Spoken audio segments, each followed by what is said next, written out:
예, 다음으로 국가수리과학연구소 박형주 소장님께서 지능정보사회에서 창의교육의 중요성에 대해서 발표해 주시겠습니다.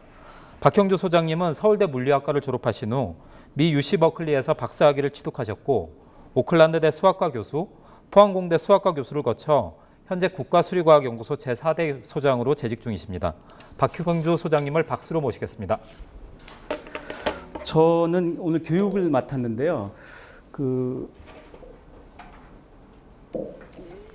저는 수학자입니다. 그래서 특히 이제 사실은 수학자가 왜 교육 얘기를 할까 이런 제가 최근에 교육 얘기를 좀 많이 했는데요.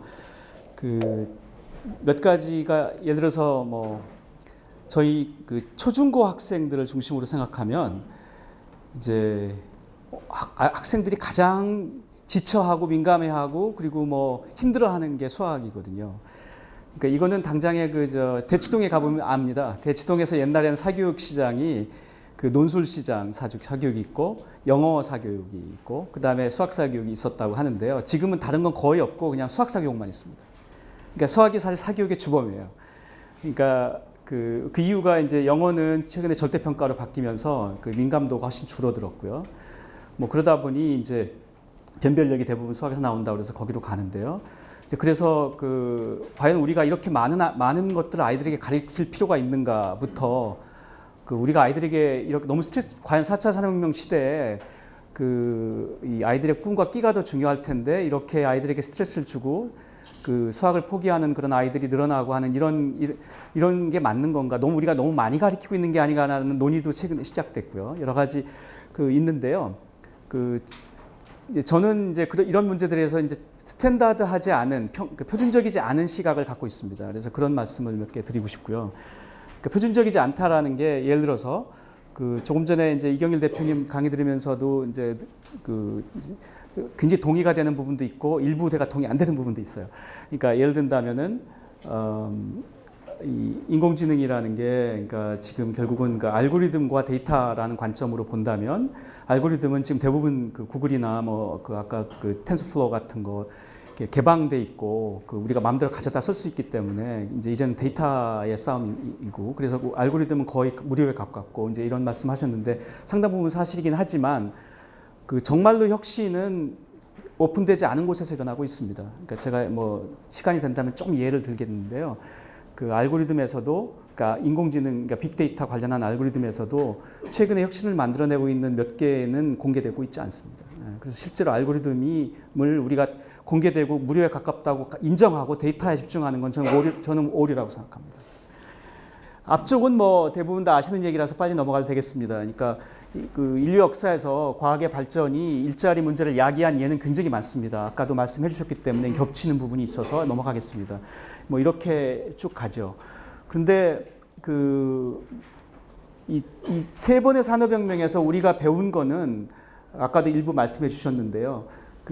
한 가지 배운 거는 이 과정에서 어떤 굉장히 혁신이 일어나서 어떤 큰 사회적인 문화적인 변화를 만들어냈는데 많은 경우에 파괴적 혁신이 있었습니다. 그러니까 예를 들어서 특히 2차 산업혁명이 대표적인 예인데요. 굉장히 많은 직업이 없어졌잖아요. 당시에 대량 생산이 들어오면서 특히 간의 수공업이라거나 작은 소규모 생산들이 대부분 다 없어지면서 일자리를 잃은 사람들이 폭동도 있었죠. 당시에. 그러니까 이런 일들이 있었는데요. 그래서 파괴적인 혁신이 있었다. 많은 일자리가 없어졌다. 하지만 결국은 없어진 일자리를 대체하고도 더 많은 일자리가 생겼다라는 게 이제까지 경험입니다. 그렇긴 한데 이번에 다보스 포럼에서의 얘기는 이번엔 다를 거라고 얘기하고 있습니다. 그러니까 이 점에 관해서는 아직도 우리가 정리되지는 않았습니다. 여러 가지 결국은 현재의 기준, 현재 일자리 기준으로는 없어지는 것이 훨씬 많을 거라는 건 사실인 것 같습니다. 그건 분명히 사실인데 대신에 새로운 혁신으로 새로운 어떤 아이디어로 무장한 창업가들이 등장할 것이고 새로운 일자리들이 만들어질 것이다. 그리고 그거는 우리가 안 가본 영역이기 때문에 그 부분은 우리가 현재의 기준으로 예측하기 힘들다라는 시각도 있습니다. 그래서 과연 이전에 있었던 일이 반복될지 다시 말하면 많이 없어지겠지만 더 많이 생길 거라는 그런 일들이 생길 것인지 아니면 다보스 포럼의 결론대로 없어지는 게 더 많을 것인지 이 부분은 여러 영역이 남아 있습니다. 디베이트의 여지가 있습니다. 저는 이렇게 생각합니다. 이거는 역시 이것도 표준적이지 않은 견해일 수 있습니다. 그러니까 4차 산업혁신이 저는 그 새로운 기술의 개발이 아니고 이미 존재하는 기술을 연결하는 것이라고 생각합니다. 이런 관점으로 얘기를 하면 그 사실은 이따가 오늘 그 고용정보원에서 다음번 정박 본부장님께서 다음번에서 아마 더 많은 통계를 보여주실 것 같은데 이런 일들이 일어나고 있죠. 그 역시 이런 지금 현재 추산들은 모두 그 약 어느 정도의 논쟁 여지가 있습니다. 그렇지만 그 예를 들어서 공유경제 특히 뭐 그 에어비앤비라거나 뭐 우버가 그 관련한 일자리를 없앨 거라는 건 분명히 현재 프로젝트 되고 있죠. 그 자율주행 자동차로 인해서 뭐 택시나 버스의 운전사들이 없어질 거라는 것도 예상되고 있고 이 핀테크는 특히 이미 일어나고 있는 영역입니다. 그러니까 그 통계를 보니까 작년 한 해 유럽과 미국에서 은행원의 10%가 일자리를 잃었다고 돼 있습니다. 그리고 그 현재 추산은 10년 뒤에는 은행 관련 일자리의 반이 없어질 거라고 추산되고 있습니다. 그러니까 핀테크 현재까지는 일자리를 없애게 하는 그런 기술적 혁신 일자리를 없애는 거 영역에서 핀테크가 가장 앞서 나가고 있습니다. 그다음에 이제 다음번이 의사인데요. 이 부분은 역시 이것도 논쟁이 있고 이거는 상당히 격한 논쟁이 있는 영역입니다. 찬반이 상당히 심하고요. 국내에서도 그 언론에서 나오는 칼럼에도 보니까 찬반이 굉장히 격하게 붙어 있는데 그 의사가 결국 인간의 생명을 다루기 때문에 그 영역은 그러니까 의사의 역할을 보조하는 수준이지 그걸 리플레이스한 수준이 아니다라는 관점이 있고요. 그렇지 않다는 관점이 있는데 그렇지 않다라는 관점의 대표자가 이분입니다. 이분이 비노트 코슬라라는 분인데요. 이분이 그 선 마이크로 시스템 공동 창업자입니다. 그 현재 실리콘밸리에서 가장 성공적인 벤처 투자자 중에 하나입니다. 근데 이분이 주로 투자하는 그 영역은 벤처 캐피털리스트로서 투자하는 영역이 그 분야가 에듀케이션, 그러니까 교육 산업과 그다음에 헬스케어 인더스트리 두 개입니다. 그러니까 두 개 쪽에 주로 투자하고 있는데 그러니까 그 두 분야에는 나름대로 전문가입니다. 아시다시피 벤처 캐피털리스트는 장난하는 건 아니잖아요. 자기가 트렌드나 모든 걸 조사하고 공부한 다음에 거기다 돈 놓는 사람들이니까 이런 사람들 말은 사실 믿을 수 있죠. 자기가 믿는 거에 돈을 놓고 그걸로 승부를 보니까요. 근데 이 사람은 10년 안짝에 현재 의사의 20%만 살아남을 것이라고 얘기하고 있습니다. 그러니까 80%가 없어질 거라고 얘기하고 있는데요. 관련한 뭐 검색해 보시면 관련한 이분의 뭐 칼럼이나 기사들이 좀 나옵니다. 그러니까 그러니까 현재 실리콘밸리의 견해 중에 가장 아마 극단적인 약간 비관론자 견해일 겁니다. 그 안전한 영역은 절대 아닙니다. 그러니까 뭐 그 당연히 이제 뭐 특히나 예를 들어서 의사 내에서도 분야가 다르죠. 정신과 뭐 이런 거는 분명히 살아남을 거라고 생각되고 있고 오히려 커질 거라고 여겨지고 있고 반대로 뭐 가장 현재 발러러블한 게 뭐 영상의학이죠. 옛날에 방사선과 그 여기 뭐 예를 들어서 엑스레이나 MRI 딱 찍고 그다음에 이거 종양이 있네 없네 하는데 딱 까보니까 없네 뭐 이렇게 학습해 나가는 거죠. 이세돌도 이기는데 이거 학습해서 이걸 못하겠습니까? 그 당연히 정확도 이 영상 판독의 정확도는 적어도 이미 이 사람을 훨씬 넘어섰습니다. 이건 뭐 자명합니다. 이건 아주 아비어스한 뭐 머신러닝 그냥 기본적인 방식으로도 이건 잘할 수밖에 없는 영역이니까요. 그러니까 이런 것들이 이제 영상의학에 국한되지 않고 다른 것 쪽으로 가고 있다라고 뭐 하고 있습니다. 아시다시피 구글은 자율주행 자동차 같은 거에 포커스하고 있고 IBM이 주로 이제 이 메디컬 영역에 포커스하고 있죠. 뭐 이런 것들인데 저는 이제 오늘 교육에 대해서 얘기하러 왔기 때문에 이걸 교육의 이제 관점으로 얘기를 한다면 특히 우리나라에서 일어나고 있는 현재 그 가장 큰 문제 중에 하나가 이거죠. 일자리와 스킬의 미스매치죠. 그 이제 아까 말씀드렸던 것이고 이거는 그냥 제 얘기는 아니고 다보스에서 얘기했던 얘기들에 뭐 신문에도 많이 나왔던 얘기이기 때문에 아마 다 보신 통계일 겁니다. 뭐 생기는 것보다 없어지는 게 훨씬 많을 거다라는 게 일단은 기본 주장입니다. 근데 일자리가 그렇다면 어떤 스킬을 요구하는가 아시다시피 우리나라가 현재 청년 실업 문제가 대단히 심각합니다. 그러니까 현재 청년 실업률이 지금 계속 최고치를 갱신하고 있거든요. 근데 아시다시피 지금 미국하고 일본은 거의 완전 고용에 가까워지고 있다고 하고 경제 위기를 넘어가서 그러니까 그런 의미로는 이제 우리 한국이 지금 상당히 심각한 상황인 건 사실입니다만 그렇지만 그럼에도 불구하고 뭐 다보스 포럼이나 이런 것들에 나오는 통계들을 보면 전체적으로 없어지는 게 일자리가 줄어들고 있는 건 사실입니다. 근데 여기서 그렇다면 일자리가 요구하는 스킬은 무엇이냐? 어떤 특정한 기술 분야의 어떤 분야의 기술적 우월성인가? 아마 물론 그런 게 중요한 분야도 있죠. 그런데 결국은 기술적 우월성은 지금처럼 경쟁 시대에 오래 버티기 힘들다. 결국 그것들이 끊임없는 혁신을 통해서 새로운 기술도 대치되고 새로운 어떤 경쟁력을 가져야 되는데 결국은 살아남는 거는 복합적인 문제 해결력이라는 거죠. 그거는 다른 사람이 쉽게 추격할 수 있는 게 아니거든요. 거기에는 경험도 필요할 것이고 뭐 기술도 필요할 것이고 많은 게 들어가겠지만 저는 그래서 미래 시대의 경쟁력은 결국 기술이 아니라 문제 해결 능력이라고 생각합니다. 일자리가 요구하는 것은 문제 해결 능력인데 정작 우리나라에서 현재 취업 준비 방식은 스펙 중심의 이런 방식이죠. 그리고 청년 실업 문제가 심각해서 결국 이게 세대 갈등의 양상까지 나타나고 있습니다. 88만 원 세대라는 말이 나오고 굉장히 아주 작은 그런 페이를 받으면서 열정 페이를 받으면서 일해야 되는 이런 문제들이 나오고 있는데 열정 페이라는 말 자체가 기본적으로 세대 갈등을 표현합니다. 우리한테 열정 가지라고 사기치고 있다. 어떤 위로의 멘토링을 가장한 이런 말들을 젊은 사람들이 내뱉습니다. 이거 세대 갈등이거든요. 이거 심각합니다. 우리 사회적으로. 일자리 문제의 영역을 넘었습니다. 근데 예를 들어서 지금 제가 예를 하나 든다면 제가 왜 여기서 문제 해결 능력이 중요하다고 실제로 경쟁적인가를 예를 하나 든다면 예를 들어서 패션 산업을 생각해 보죠. 어떤 아주 큰 예를 들어 패션 기업이 있는데 어떤 신입 직원이 들어왔습니다. 입사했습니다. 자, 그럼 이 신입 직원한테 이 회사에서 이제 처음에 업무를 주는 거죠. 자, 다음 시즌에 유행할 디자인을 내봐라. 이제 직원한테 주는 이제 당연히 그런 업무가 가겠죠. 그런데 이제 이 직원이 자기가 평소에 좋아하던 스타일, 이런 자기가 좋아하는 스타일이 있을 거 아니에요. 그거를 열심히 해가지고 디자인을 만들어서 제출했어요. 이 직원은 과연 회사에 도움이 되는 직원인가? 저는 아니라고 생각합니다. 자기 만족을 하는 거죠.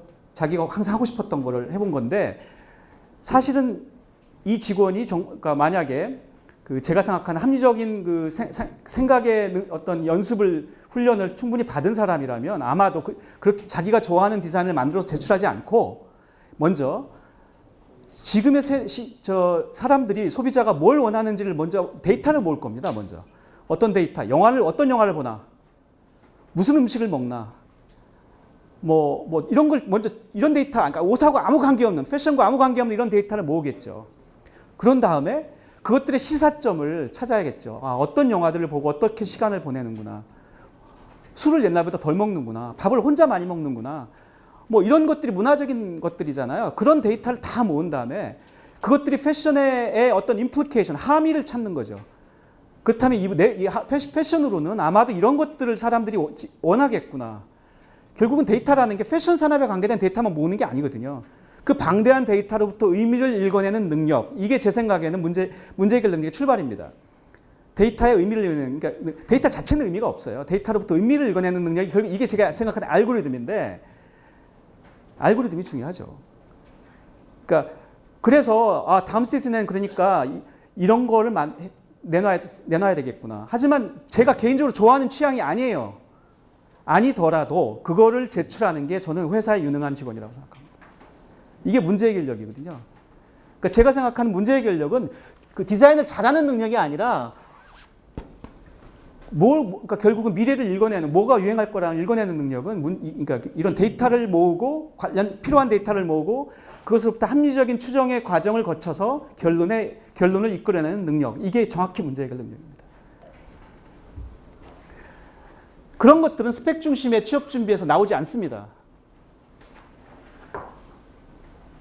이건 그냥 예로 그냥 제가 생각하는 예인데요. 예를 들어서 지금 기업들이 물어봤더니 이런 식으로 신입사원 뽑는다고 그러더라고요.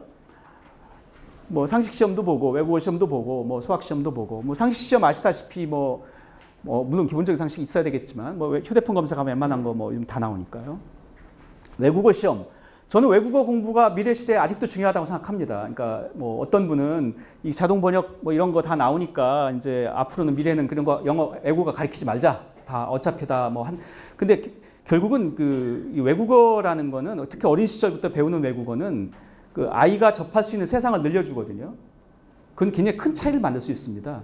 그러니까 그거는 인공지능이 더 잘하느냐 아니냐의 문제가 아니죠. 그러니까 교육에서 여전히 그 아이의 세상을 넓혀준다는 측면에서 여전히 유지돼야 되는 컴포넌트거든요. 인공지능과 사람이 누가 더 잘하느냐의 영역이 아니에요. 그러니까 누가 더 그러니까 인공지능과의 어떤 그 비교 우위가 교육의 내용을 결정할 수 없습니다. 그렇지만 회사에서 과연 이걸 볼 필요는 있는가? 이건 또 다른 영역 같아요. 왜냐하면 영어를 좀 더 못하는 사람도 어쨌든 자동 번역 시스템의 도움을 받아서 아무 문제 없이 업무를 할 텐데. 그 다음에 수학시험도 그냥 아시다시피 우리 입시나 학교에서 가르치는 대부분의 수학은 아주 짧은 시간 안에 굉장히 많은 문제를 풀어내는 그런 시험이거든요. 회사에서도 비슷한 거 봅니다. 근데 그런 것들이 과연 복잡다단한 그런 현장의 문제 해결과 능력과 관계가 있는가? 뭐 무관한 것 같거든요. 과연 이런 걸로 사람을 신입직원을 뽑는 게 타당한가?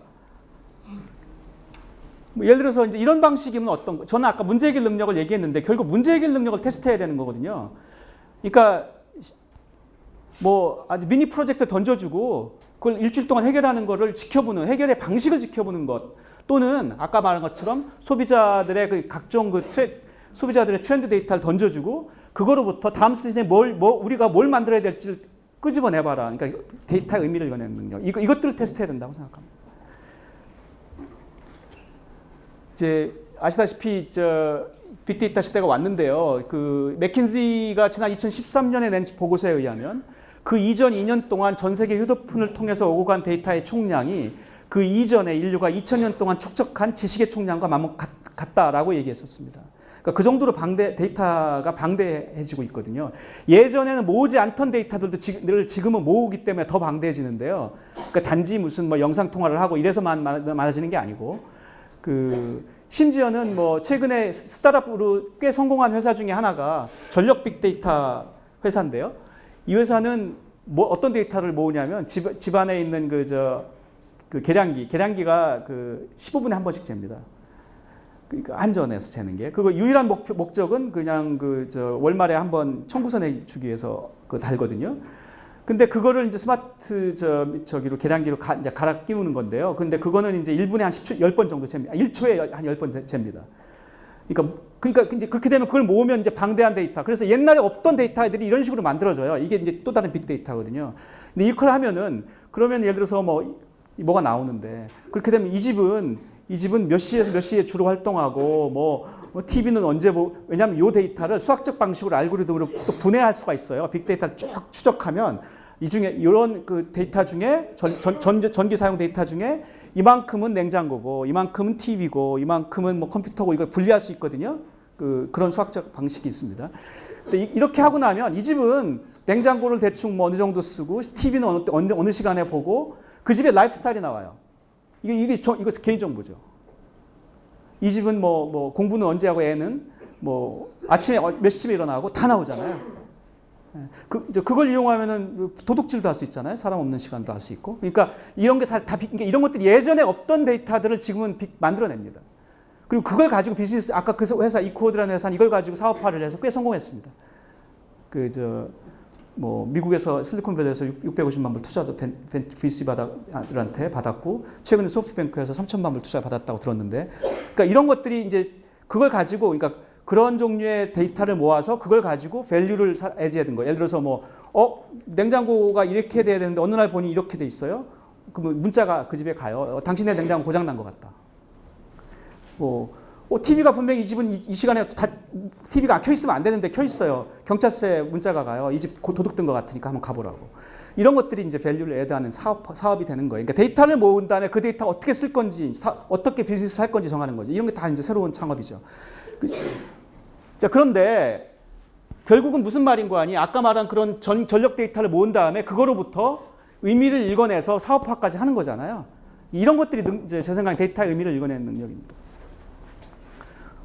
그리고 실제 다보스 미래일자리 보고서에 보면 창출될 새로운 없어질 일자리와 새로 생길 일자리를 얘기하고 있는데, 새로 생길 일자리의 유망한 직업으로 이런 소양을 얘기하고 있어요. 그 데이터의 의미를 읽어내는 그런 능력과 플러스 방대한 데이터를 가지고 이 데이터를 사용하는 그런 상품을 만들면 일반인들은 그걸 이해를 못 한다는 거죠. 그걸 일반인의 눈높이로 커뮤니케이트 하는 사람, 그러니까 specialized salesperson이 필요하다. 뭐 이런 얘기를 하고 있습니다. 보고서에서는. 자, 일단은 그래서 저는 알파고는 방대한 기보 데이터를 모아서 그걸 학습하고, 그러니까 이세돌이 뭐 어떤 수를 놨을 때 그 다음 가능한 뭐 한 200수 중에 어느 수가 가장 내가 승자 확률을 높여주는지를 찾은 다음에 거기다 놓잖아요. 근데 아시다시피 다른 200수 모든 가능한 수를 다 놔보거든요, 머릿속에서. 그 중에 다 할 수는 없어서 그걸 다 트라이 해보면 그 다음에 또 뭐 온갖 가능성이 있어서 그걸 다 해보면 가능성이 너무 많아서, 우주에 있는 원자 수보다 많아서 그건 다 못하니까 이제 그래서 몬테칼로 설치니 뭐니 뭐 이런 걸 동원합니다. 이게 일부만 샘플해가지고 일부만 하는. 근데 그런 것들이 수학적 방식입니다. 알고리즘이죠. 다음 수가 어디다 두는 게 나한테 가장 확률이 높은가 결정하는 거죠, 결국은. 이제 그런 것들이 결국은 이제 이세돌을 이긴 건데, 그래서 저는 데이터를 모으고 그로부터 의미를 읽어내는 것 방식, 그리고 의미를 읽어내는 방식에는 아직도 상당히 혁신의 여지가 남아 있습니다. 가장 대표적인 예가 이거는, 그러니까 알고리즘 자체는 현재 공개되어 있지 않은데요. 그러니까 예를 들어서 실리콘밸리 스타트업 중에 IRCD라는 회사가 있습니다. IRCD는 TDA, Topological Data Analysis라는 걸 하는 회사인데, 이 회사는 빅데이터의 데이터의 모양을 보는 회사입니다. 데이터에서 이 회사가 시도한 성공 사례 중에, 그러니까 했던 것 중에 성공 사례 몇 개가 있는데, 그 중에 하나가 당뇨병 유형2. 당뇨병이 한 90%가 유형2입니다. 그래서 당뇨병 유형2로 진단받아봤자 아무 의미가 없어요. 그 안에서 다시 이게 식이요법을 할지 인슐린 주사를 맞을지 다 처방이 달라요, 사람마다. 정밀 주사 해야 나오거든요. 그러니까 당뇨병 유형2라는 걸 알아봤자 의미가 없어요. 그러니까 나는 무슨 처방을 해야 될지가 사람마다 다 다르거든요. 근데 이 회사는 방대한 역대 당뇨병 걸린 사람들 환자 데이터를 다 모은 다음에, 빅데이터를 모은 다음에 자기들 알고리즘을 적용해 갔더니 이제 설말한 데이터 클러스터링을 해요. 그러니까 데이터의 모양을 본다는 게 토폴로지컬 데이터 아날리시스, 토폴로지라는 게 의상수학이라는 게 데이터의 모양을 보는 거거든요. 그랬더니 6개의 클러스터로 갈라지더라는 거예요. 당뇨병 유형2 환자 데이터가 자동으로 쫙 갈라져요. 그런데 그 안에 한 클러스터에 있는 환자들의 그동안 그 사람들이 무슨 처방을 받았는지 기록이 있잖아요. 기록을 다 찾아봤더니 각 클러스터 내에서는 처방이 똑같더라. 이게 무슨 얘기냐면 무인 진단을 넘어서서 무인 처방이 되는 거예요. 제 생체 데이터를 잰 다음에 뭐 맥박이지 뭐니 이런 생체 데이터를 잰 다음에 이것과 이 당뇨병 유형2 요거의 유사성을 잽니다. 가지고 유사성이 얼마 이상 되면 당신은 당뇨병 유형2인 것 같다. 근데 그 중에 6개 클러스터 중에 당신은 세 번째랑 가장 가깝다. 유사성, 빅데이터의 유사성 되는 거거든요. 이게 수학에서 최적화 이론입니다. 6개 유형 중에 세 번째랑 가장 가깝다. 내가 데이터가. 그러면 당신은 근데 세 번째 있던 사람들은 대부분 다 식이요법을 했었다. 그러니까 당신도 식이요법을 해야 돼. 처방이 나오거든요. 무인 처방. 의사들이 아주 공포스러워하는 공포 시나리오죠. 그러니까 이런 걸로 이 회사가 성공했어요. 그래서 지금 벤처 펀딩 라운드를 한 4번 정도 했는데 현재 벤처 펀딩만 벌써 1억 달러 이상을 받았습니다. 레이즈했습니다. 그러니까 이런 것들이 제가 생각하는 알고리즘의 혁신인데요. 이런 알고리즘 공개되어 있지 않거든요. 데이터에만 포커스한다는 건 좀 위험하다고 분명히 생각합니다. 그래서 뭐 우리가 다 알파고 때문에 충격 다 받았고요.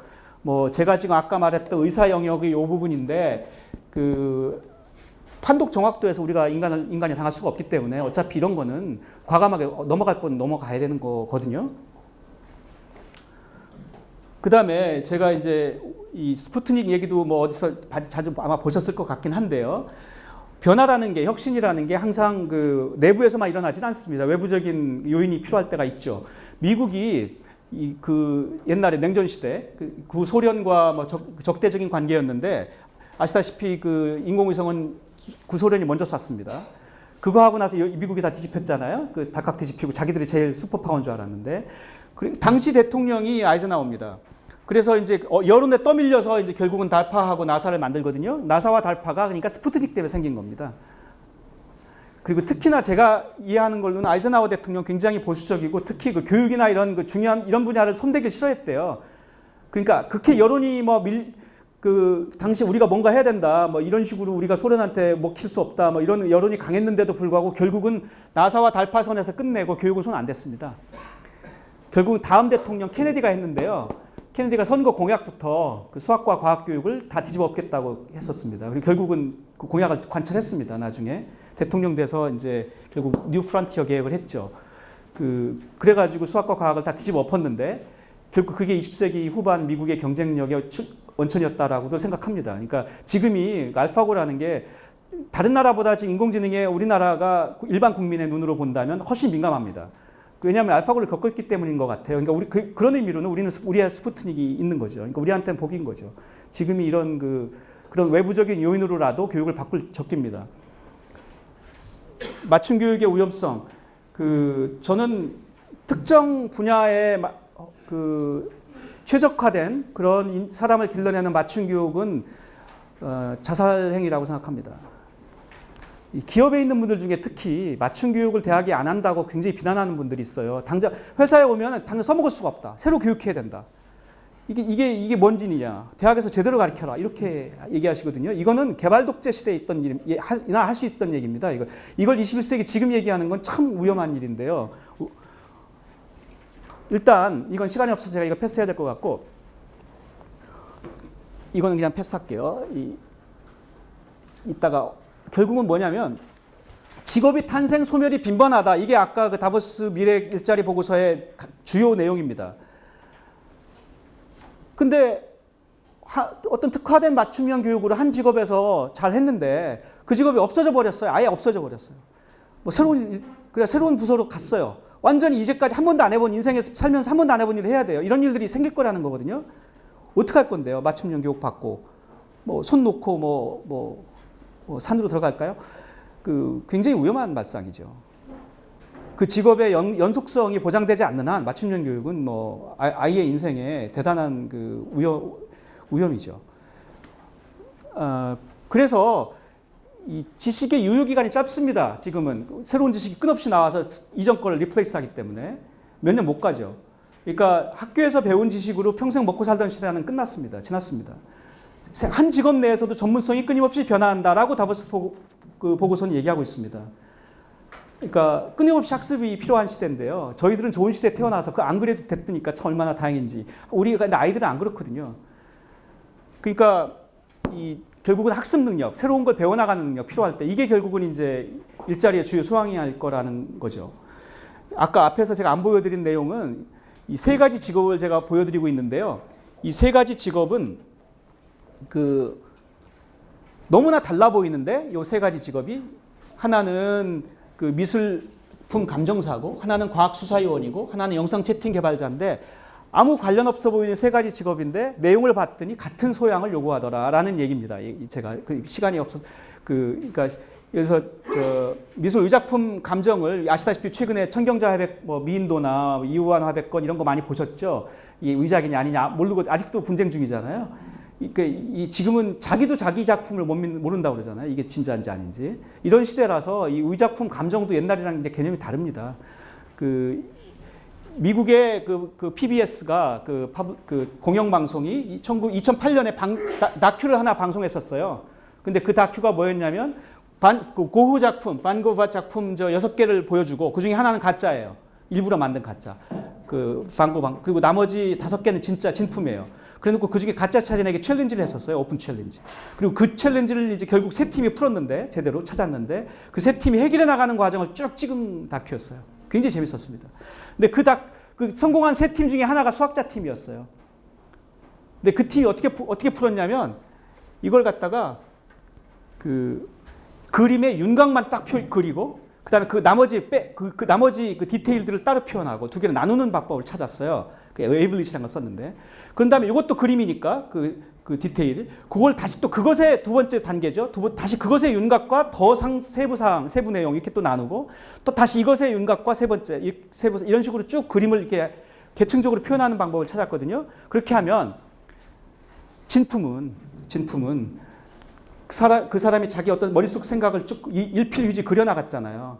그러니까 쭉 가다가 한 10단계 가면 예를 들어서 윤곽만 남고 나머지 세부 정보가 더 이상 없어요. 그걸로 끝나는데 가짜는 이 사람이 그리면서 똑같이 그려야 된다는 그 감각관념이 있을 거 아닙니까? 우리 눈에는 잘 안 보이지만 그 주저함이 어딘가에 숨어 있다는 거예요. 이 사람 잉그리드 돕시 교수의 아이디어는 그 주저함을 정량하면 된다. 그 주저함을 찾아내는 거야. 이렇게 하면 무슨 말인가? 10단계 가도 윤곽과 세부 정보가 있는데 세부 정보가 또 아직도 있는 거예요. 또 더 계속 나가서 한 20단계까지 가더라. 가장 단계가 밑에까지 간 게 가짜다. 그게 주저함이 거기 숨어 있다. 이게 성공했어요. 그래서 이제까지 광고 작품이랑 섞어놓은 걸 다 했는데 이제까지 정확도가 99%가 넘습니다. 네덜란드에 그 반고 뮤지엄이 있는데요. 거기서 이거에 굉장히 관심이 생겨서 실제 그 뒤로 실험을 많이 했습니다. 화학적 방식보다 더 정확도가 높습니다. 이런 것들이 수학자들이 말하는 혁신입니다. 지금 시간이 없어서 그 지식의 시대가 제가 지났다고 말씀드렸고요. 게다가 지금 이런 통계들이 지금 새로운 직업들이 너무나 출현할 것이다 나오고 있고요. 그래서 결국은 새로운 직업이 지식이 나왔을 때 학습하는 능력이 가장 중요할 것이다. 결국은 이런 능력은, 이런 학습 능력은 천부적인 게 아니고 연습을 통해서 배우는 능력이다. 그러니까 우리 교육이 포커스해야 되는 건 바로 이런 능력을 기르는 것이다라는 겁니다. 그러니까 그래서 지식 전수형 교육의 종말을 선언해야 됩니다. 생각 연습을 우리 교육에 포커스해 둬야 된다라는 것인데요. 아시다시피 생각 연습의 주요 도구가 수학인데요. 수학 교육인데요. 그러니까 수학은 사실은 그러니까 문제를 풀어나가면서 문제를 어떤 식으로 접근하고 해결할지에 대한 프레임을 이제 터득해 나가는 것인데 배우고 나서 사실 그 지식 자체는 잊어버려도 됩니다. 그 과정에서 터득한 생각의 방식만 유지하면 되는 거거든요. 그런데 현재는 짧은 시간에 많은 문제를 풀어내는 기술로 변질됐습니다. 적어도 우리 입시에서는 그렇습니다. 학교에서 평가는 그렇습니다. 그거는 기계가 더 잘하죠. 일자리 현장에서 복잡다단한 문제를 해결하는 그런 능력과 아무 관계 없습니다. 그리고 그런 방식으로 하니까 아이들이 실수 하나 하면 그냥 2등급으로 밀리니까 애들이 공포스러워해요. 이게 수포자 문제의 전 본질이라고 생각합니다. 게다가 우리 부모님은 고등학교 졸업하고 한 번도 수학 안 써보고 잘 사셨다던데 나 국문과 갈 건데 뭐 이렇게 누가 만들었는지도 모르겠고 이걸 내가 왜 해야 되는 거냐고 애들이 이제 이런 것들인데요. 지금 현재. 근데 아까도 말씀드린 것처럼 수학 교육은 생각 연습의 주요 도구입니다. 저는 교육을 대충 세 단계로 구분하는데요. 첫 단계는 언어는 언어를 알아야 그다음에 수학이든 뭐든 공부를 할 수 있으니까 언어라는 게 가장 파운데이셔널한 스킬이고요. 그다음에 생각의 연습을 시키는 수학이 그다음 윗단계고 그다음 그런 생각의 연습, 논리적 사고 이런 것들이 쌓이면 그걸 가지고 그다음에 하는 게 철학과 역사와 과학이라고 생각합니다. 이렇게 보는데 이게 하이어라키인 거죠. 그냥 그걸 갖다 평면에다 다 늘어놓고 그냥 한꺼번에 보면 이거 오류가 생겨요. 그러니까 이것들은 그러니까 동등하지 않습니다. 이 하이어라키가 다릅니다. 현재 수학 평가가 짧은 시간에 제가 프랑스 한번 작년에 KBS의 명견발리라는 걸 제가 교육편을 진행했었는데요. 이제 KBS의 도움으로 프랑스 고등학교 1학년과 한국 경북고등학교 1학년의 파리에 있는 프랑스 고등학교하고 양쪽에 1학년 시험 문제를 교환해서 풀었었어요. 서로 상대방 걸 풀게. 그랬더니 이제 번역해서 프랑스는 2시간에 10문제 풀더군요. 한국은 1시간에 20문제 풉니다. 4배입니다. 4배 한국이. 그러니까 프랑스에서 애들은 문제 반도 손 못 대요. 너무 많아서. 한국 문제. 한국 애들은 이 서술형 문제 별로 안 해봤거든요. 이거 또 양쪽 다 애들이 망했어요. 그래서 적은 수의 문제를 긴 시간 많이 주고 풀게 하자. 적어도 교내 평가에서는 입시는 바꾸기가 너무 힘들어서 입시는 아시다시피 바꾸면 굉장히 많은 파급 효과가 있고 등등해서 시간이 걸립니다. 그다음에 채점의 공정성 문제 때문에 바칼로리아는 100% 서술형인데 우리는 아니잖아요. 그게 왜냐하면 채점의 공정성 문제가 계속 쉽지 않거든요. 적어도 교내 평가에서라도는 하자 이렇게. 그 과정에서 아이들이 결국은 지식이 아닌 문제를 해결하는 능력. 그다음에 그렇게 해서 가끔 꽝이지만 어쩌다 가끔이라도 한번 풀어 나가서 성공하면 통쾌감이란 게 있거든요. 몇 날 며칠 고생하다가 해결했을 때 통쾌감이 새로운 자양분이 돼서 애들을 견디게 하는 힘이 되는 거지. 이렇게 생각하는. 그러니까 이제 적어도 평가를 바꾸면 교육 방식도 바뀝니다. 적어도 교내 평가에서라도 이걸 도입하자. 교사들에게 이런 방식을 도입하는 교사들에게 인센티브를 주자. 이렇게 생각합니다. 집에서 어머님이 애들과 할 때 적어도 그렇게 하자. 현재 교과 과정에서 자꾸 내용 빼자고 하는데 내용 빼는 거 위험하다 저는. 왜냐하면 기본적인 생각의 재료에 미달할 수 있어요. 왜냐하면 유치한 내용만 가리키면은 그 안에서만 맴돌지 말만 늘어나지 생각의 수준이 올라가지는 않거든요. 기본적인 재료가 풍성해야 그 안에서 깊이 있는 논의도 하고 토론도 하고 생각의 그 어떤 룸이 생기거든요. 그러니까 재료 자체를 미달하게 주고 어떤 그걸 넘어가는 천재가 나올 걸 기대하는 거는 굉장히 바보 같은 발상이죠. 저는 그 교육 과정에 이게 교육 과정의 양이 문제는 아니라고 생각합니다. 그래서 그 마지막 죄송합니다. 저도 지금 시간이 넘었는데 그 위험한 대응제가 하나 하는데요. 이게 저희 한국에서 특히 언론에서 우리 교육의 문제를 비난할 때, 공격할 때 쓰는 통계인데요. 우리나라가 피사에서 뭐 성취도는 높으나 흥미도가 낮다. 그죠? 자주 들으셨죠? 근데 그분들이 안 얘기해 주는 통계인데요. 흥미도 최하위 국가 보세요. 소위 말하는 선진국들이죠. 우리가 맨날 교육 선진국이라고 하는 핀란드가 피사 흥미도에서 한국이랑 막상막하로 꽁찌입니다. 흥미도 최상위, 피사 흥미도 인도네시아, 태국, 멕시코, 튀니지, 터키, 브라질. 우리 흥미도 올려야 된다고 맨날 하는데 그러면 우리가 순풍에 돛을 달고 태국으로 가자는 얘기입니까? 이게 지금 왜곡된 통계인데요. 흥미도를 높여야죠, 물론. 높여야 되지만 다른 문화권에서는 그러니까 공부를 못해도 그냥 애들이 재밌어하고 그러니까 나는 흥미 있어요 하는 문화가 있는 거예요. 같은 문화권에서는 다릅니다. 같은 문화권, 한국에서, 국내에서 그래서 경상북도와 저 경기도하고 비교했는데 이쪽이 흥미도가 높잖아요. 그럼 거기가 일반적으로 성취도도 높습니다. 같이 갑니다. 코릴레이션이 있는데 문화권이 다르면 코릴레이션이 없어요. 아니면 적습니다. 이걸 그러니까 현재까지 이런 우리 그 성취도 자체가 우리 교육의 성과고요. 거기다 플러스 흥미도를 높일 생각을 하는 거지. 우리 교육이 현재 굉장히 잘못 가고 있다고 현재 판단하는 건 전 상당히 잘못된 결론, 그러니까 그 합리적인 생각을 거쳐서 결론에 다다른 게 아닌 것 같습니다. 뭐 아까도 이건 한 겁니다. 교과내용 감축이 답이라고 해서 지금 내년부터 2017년부터 20% 감축한다고 하는데요. 그 수학 아까도 말씀드린 것처럼 가장 큰 문제는 감축하니까요. 10번 반복할 건 이제 20번 반복할 수 있어요. 반복의 양이 늘어나요. 그러면은 그랬더니 애들이 대부분 이제 만점 받는 거야. 열심히 반복해가지고 쫙 유형별로 학습하니까. 그러면 나 또 어떻게 합니까? 그럼 변별력 높여야 된다 그래서 문제 수를 더 늘립니다. 완전히 악순환. 그다음에 애들이 공포스러워하고 문제를 생각해서 풀면 손해봐요. 다 못 풀거든요. 그 시간 안에. 애들이 그래서 생각 안 하려고 하고 그다음에 소위 말하는 실수 안 하기 전문가가 됩니다. 실수하면 빵이거든요. 영재성 있는 아이, 영재들. 이 일반적인 특징이 실수 잘합니다.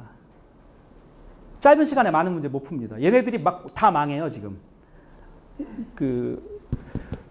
결국은 실수 안 하기 그런 문화가 횡행할 것이다라고 생각합니다. 빨리 어드레스 해야 된다고 생각합니다. 그래서 특히 이미 토론회 단계는 넘었는데 20% 인류 삭감 한다고 하는데 결국은 논리적 사고가 기능하기 위한 최소한의 재료에 미달할 가능성이 높다라고 저는 개인적으로 생각합니다. 현재 수포자 문제의 본질은 교과 과정의 양이 아니고 그 반복의 정도와 평가의 방식입니다. 그리고 이런 것들이 소위 말하는 다음 4차 산업혁명 시대 우리가 정말로 요구하는 필요로 하는 그 문제 해결 능력을 갖춘 인재를 배출하는 것에 반한다라고 생각합니다. 네. 결국은 입시제도가 이런 모든 것의 근원에 있죠. 교사의 잘못은 아닙니다. 왜냐하면 입시제도가 그렇게 돼 있는데 자기 학생들만 손해보게 할 수는 없잖아요. 그러니까 이 문제는 결국 제도의 문제, 시스템의 문제로 풀어야지 그 교사들에게 그 책임을 물을 수는 없습니다. 네, 여기까지 하겠습니다. 예.